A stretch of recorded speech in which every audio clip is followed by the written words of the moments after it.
salut à toi, bienvenue dans l'épisode numéro 37 du podcast Nourris ta santé. Et dans cet épisode, je vais te parler de pourquoi est-ce que tu manques probablement de iode. Donc l'iode, avant de commencer dans le vif du sujet, c'est en fait un micronutriment, donc c'est-à-dire comme le magnésium, le potassium, etc. Ce sont en fait un des nutriments que l'on a besoin de très petites quantités. Donc tu verras que je vais te dire les valeurs environ les besoins journaliers que tu as besoin en iode et tu vas voir que c'est très très petit, mais c'est un micronutriment que l'on a besoin pour que notre corps puisse fonctionner correctement et pour qu'on puisse être en bonne santé. Et l'iode en fait a gagné en popularité ces dernières années avec le sujet de la thyroïde, puisque en fait l'iode tout simplement, je vais pas en parler ici en détail, mais l'iode en fait permet principalement d'avoir une bonne santé de la thyroïde, puisqu'il permet de notamment synthétiser les hormones thyroïdiennes. Donc je vais pas m'attarder sur les fonctions de l'iode dans ce podcast, euh, parce que tout simplement sinon ça durerait trop long et on partirait du sujet.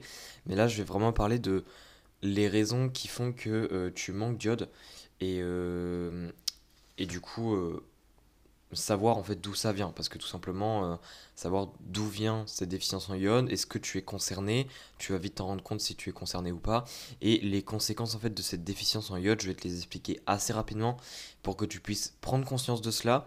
Et puis je pense que je ferai de toute façon un autre épisode où je parlerai beaucoup plus en détail de comment avoir de bons taux d'iode, donc je parlerai plus de l'absorption, etc. Alors, il existe plusieurs causes qui peuvent mener à une déficience en iode. Déjà, les besoins en iode environ pour un adulte, on va dire euh, basique en quelque sorte, c'est environ 150 microgrammes par jour. Donc 150 microgrammes par jour, donc tu vois que c'est vraiment très peu. Donc évidemment, les besoins fluctuent en fonction de ton âge et en fonction de d'autres paramètres. Donc déjà, on va commencer par le premier point qui peuvent dire que tu es en déficience ou pas. C'est si tu es enceinte ou si tu es en période d'allaitement. Voilà, c'est ça, je cherchais le mot.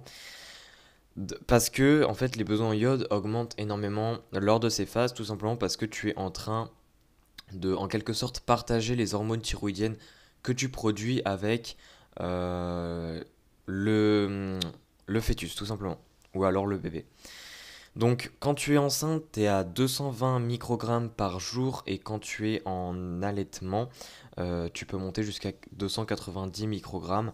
Bon, évidemment, ça dépend, ça peut être en dessous de ça, mais ça monte entre 70 microgrammes et 150 microgrammes par jour. Donc c'est clairement énorme. En fait, le problème, c'est que la plupart des personnes donc évidemment des femmes qui sont enceintes ou en période d'allaitement manquent d'iode, puisque déjà que la plupart des gens manquent d'iode avec un besoin de 150 microgrammes par jour, tu te doutes bien que quand on monte à 220 microgrammes ou 290 microgrammes et que derrière on ne change pas nos habitudes alimentaires, évidemment plutôt on est en déficience. Donc ça c'est le premier problème. Le deuxième problème qui peut te faire être en déficience, c'est le fait que tu sois végétarien ou vegan. Alors, il faut savoir en fait que les sources alimentaires, j'en parlerai plus en détail je pense dans l'épisode où je parlerai de l'absorption, mais les sources alimentaires de l'iode, c'est tout simplement pas mal en fait d'aliments qui sont liés à la mer. Il faut savoir que la mer, c'est là où il y a une bonne concentration en iode. Donc tout ce qui est produit de la mer, par exemple les fruits de mer, les poissons blancs, etc., sont riches en iode.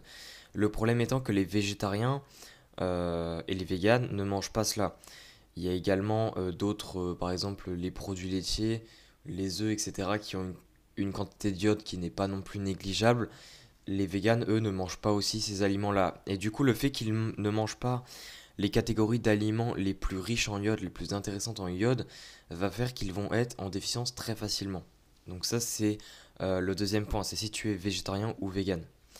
Ensuite, un autre point, alors celui-là, tu as beaucoup beaucoup moins de contrôle dessus, c'est si tu habites dans une région qui a des sols pauvres en iode.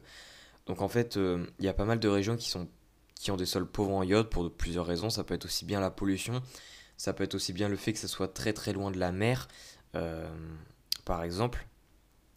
Donc, euh, donc ça évidemment, t'as pas le contrôle dessus, mais c'est toujours bien de le savoir. Et par, souvent les zones par exemple qui sont le plus problématique, c'est par exemple les montagnes.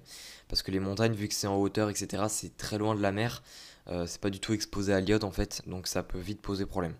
Donc ça c'est un autre point, c'est lié en fait à la géographie. Évidemment, t'as pas vraiment le contrôle là-dessus, à part si tu déménages.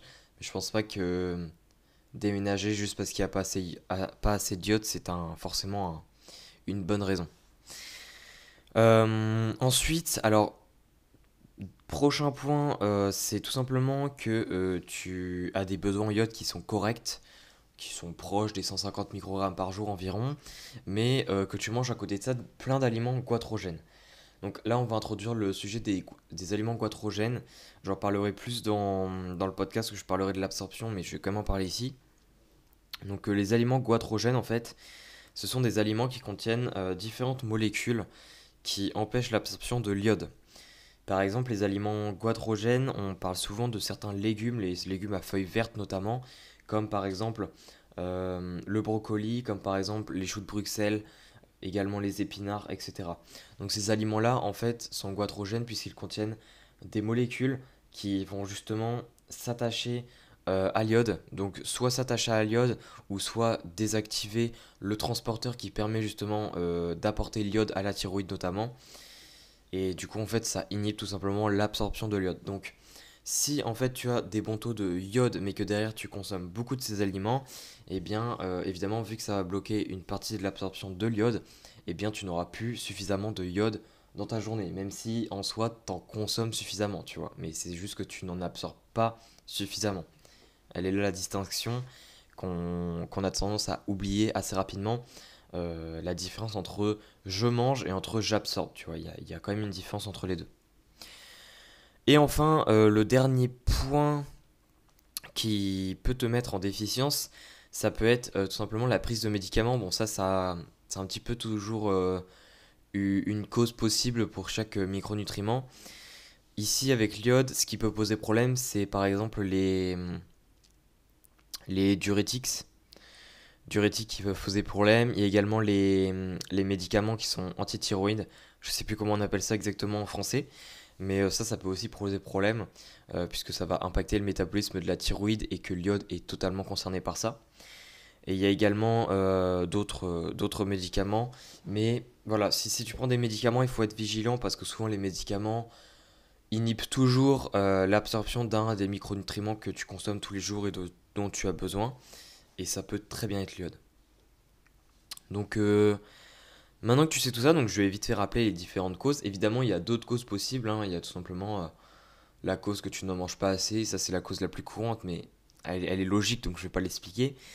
Il y a d'autres petites causes qui sont également possibles, hein. Il peut y avoir...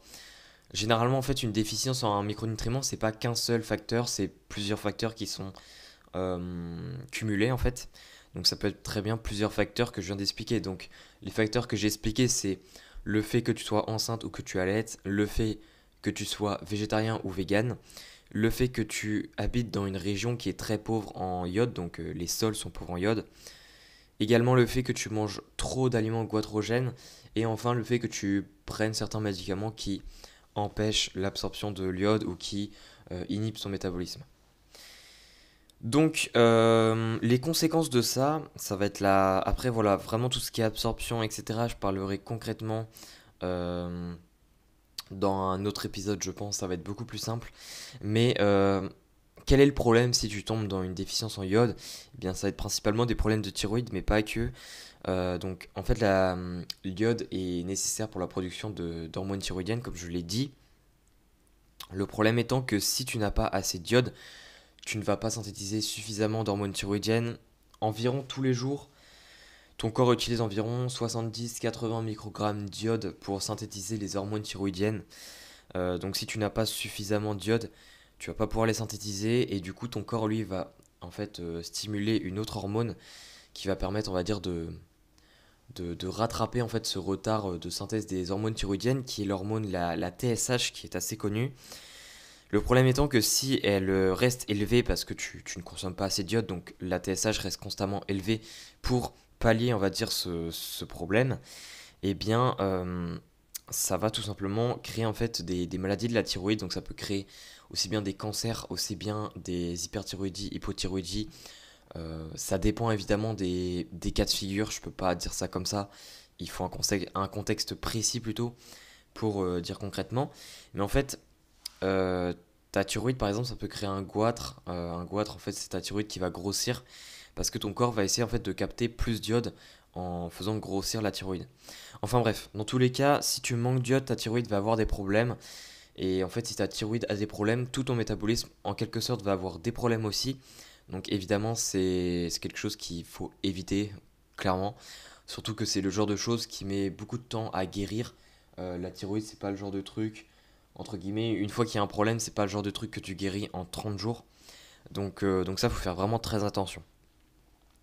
Et puis, deuxième gros problème, c'est que si tu manques d'iode, ses capacités d'antioxydants vont être largement diminuées. En fait, il faut savoir, donc ça, on en parle très très peu, mais l'iode possède des capacités antioxydantes, notamment face aux radicaux libres et face à la peroxydation lipidique. En fait, la forme de l'iode qui permet ce rôle d'antioxydant, c'est l'iodide. Je ne sais pas si on dit comme ça en français ou s'il y a un autre nom. Mais en fait, l'iodide, c'est la forme de l'iode qui est absorbé en fait par le corps, qui est le mieux absorbé par le corps. Et cette forme-là en fait permet justement de réduire, de réduire en fait certains radicaux libres, etc. Sous des formes beaucoup moins dangereuses pour le corps. Donc ça c'est quelque chose qui est très important aussi pour justement contrer les maladies parce que si l'iode ne serait pas là, il y aurait plus de radicaux libres, il y aurait plus d'oxydation dans le corps et donc il y aurait plus de problèmes métaboliques en général. Donc j'espère que cet épisode t'aura plu, c'était vraiment un épisode focus alerte, donc ici on n'est pas vraiment dans de la pure pratique. L'épisode pure pratique arrivera bientôt, je ferai du coup un épisode vraiment focus sur l'absorption, sur les meilleures sources d'iode, etc. N'hésite pas en attendant à noter ce podcast si ça t'a plu, également à m'envoyer un message sur Instagram si t'as peut-être une question, j'y répondrai avec plaisir. Et puis on se dit à la prochaine, allez ciao ciao.